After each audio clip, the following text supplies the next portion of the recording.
and he saw regular people. Now he was seeing in the natural realm like us. I believe that he was seeing in the spiritual realm when he was seeing everybody as trees, because that's how spiritually things are referred to when it's talking about trees in the Bible. So we see that tree doesn't always mean tree. Now, okay, where we go from here? Let's keep on reading in the verses. Now, we read verse 2, but let's read 2 again in Genesis chapter 3. Let's go back to the beginning. And the woman said unto the serpent, we may eat of the fruit of the trees of the garden. But the fruit of the tree which is in the midst of the garden, God had said, ye shall not eat of it, neither shall ye touch it, lest ye die. Now, there's an importance of command there. Now, Adam told woman the instruction. Now, you have to look at the characters that are in the story. You have the serpent, which is a snake. You have the tree, which we haven't discovered what it is yet. And you have the woman. Okay, that because God made a female and brought her to Adam, and Adam named her like he named the rest of everything, all the animals. And the man, Adam, named her woman. That was her name right now. So you have the serpent, the tree, and woman. Now, let's see what tree that was in the midst of the garden, only because in verse 3 here it says in the midst of the garden. Now, if you turn to Ezekiel chapter 28, let's discover this now. So you can go right down with me. Let's go to Ezekiel chapter 28, and let's start at verse 12. Son of man, take up a lamentation, which means a sorrowful saying, lamentation upon the king of Tyrus. This is the king of Tyrus supposedly being spoken to. And say unto him, thus saith the Lord thy God, thou sealest up the sum, full of wisdom and perfect in beauty. Thou hast been in Eden, the garden of God. Every precious stone was thy covering, the sardius, topaz, diamond, beryl, onyx, jasper, sapphire, emerald, and all the rest of them, and gold and everything. And thy pipes was prepared in thee in the day that thou wast created. Thou art the anointed cherub that covereth, and I have set thee so. Thou wast upon the holy mountain of God. Thou hast walked up and down in the midst of the stones of fire. Thou wast perfect in thy ways from the day that thou wast created until iniquity was found in thee. That right there is a metaphor talking about Lucifer. It's talking about Lucifer right there. The king of Tyrus was not in Eden. The only two people ever in Eden was Adam and Eve. So this is talking about Satan, and this is putting Satan in the Garden of Eden. Now the Garden of Eden was only here for a day. So who else could have been in the Garden of Eden? But if that one wasn't clear enough for you, because it doesn't say Lucifer was an actual tree, turn over to Ezekiel chapter 31. It should be right there, because we just went for 28. Now go to Ezekiel chapter 31, and we'll start at verse 2, because the first verse gives a date that is symbolic also, but this is not that study right now. It says right here, verse number 2, Son of man, speak to Pharaoh, king of Egypt.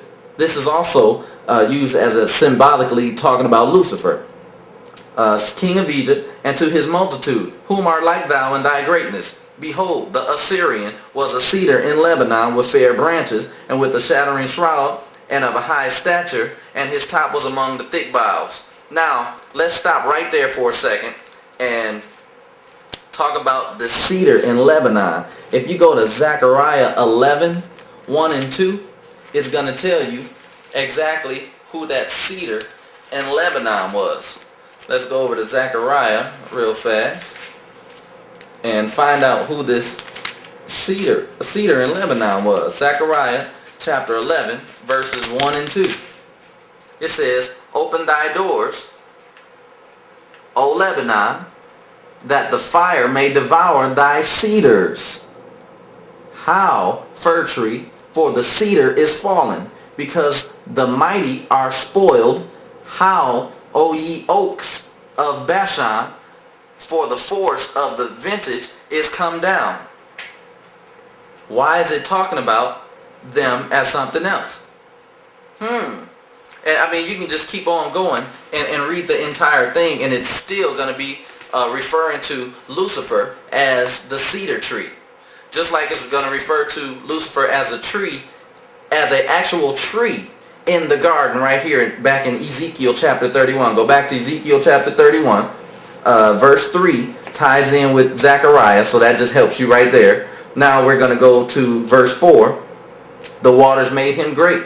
The deep set him on high, with the rivers running around about his plants, and sent a little river to all the trees of the field. So that's all of the people and all of the leaders that will be reigning with him when he reigns on earth. Therefore, his height was exalted above all the trees of the field, and his boughs multiplied, and his branches became long because of the multitude of the waters when he shot forth. Which means that he was gonna control everything. That's the Antichrist. That's why the search for power to rule the world, like Nero, Hitler, that's why it never gets old. And it's in every movie. That's why the story never gets old, because that's the ultimate story.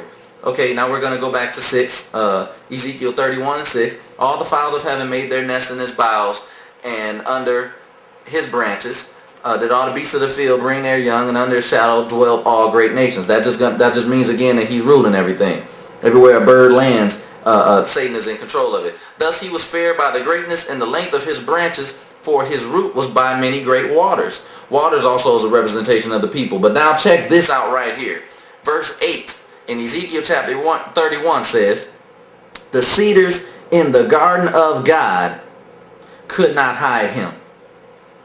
Okay, the fir trees were not like his boughs, and the chestnut trees were not like his branches, nor any tree in the garden of God was like unto him in his beauty.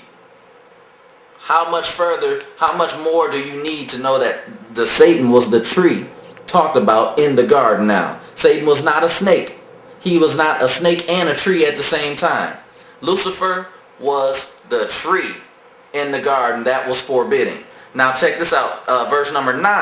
I have made him fair by the multitude of his branches, so that all the trees of Eden that were in the garden of God envied him.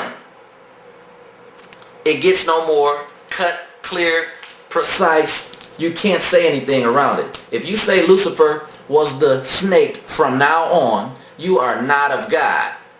You have the spirit of doubt or the spirit of Antichrist. Whichever one. They both are against God. You can't say Lucifer was a snake any longer. An angel is an angel. Lucifer is an angel. Lucifer cannot transform himself into a snake. He cannot transform himself into a woman. Spirits have to enter people.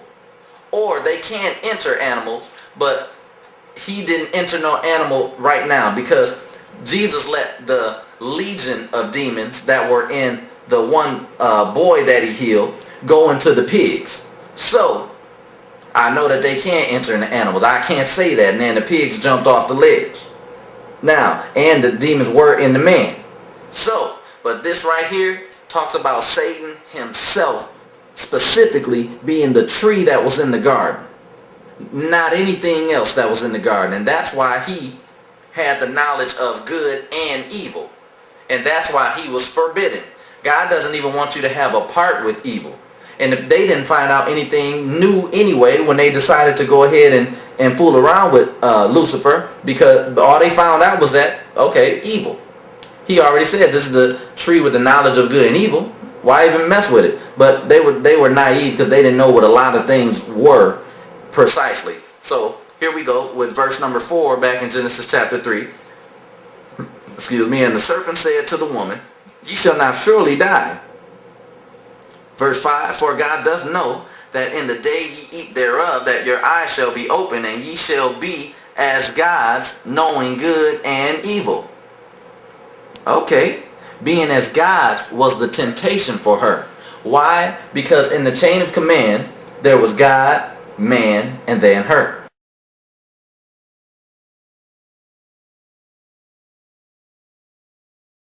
Were precisely. So here we go with verse number 4 back in Genesis chapter 3. Excuse me. And the serpent said to the woman, ye shall not surely die. Verse 5, for God doth know that in the day ye eat thereof, that your eyes shall be open, and ye shall be as gods, knowing good and evil. Okay, being as gods was the temptation for her. Why? Because in the chain of command, there was God, man, and then her. Adam named her. So she couldn't have been equal with him. So everybody that's saying that, stop saying that, because that's not true and that's not biblical. That's not biblical. Just because she was taken from his rib, she's equal with him. That's not biblical. Because if she was equal with him, God would have made her from something else. Or if she was supposed to be by his side totally like that, like you, I'm not even going to get into that. If she was supposed to be totally with him because she was taken from his side, like people try to bring and make it sound all good and trying to butter up the word for you, then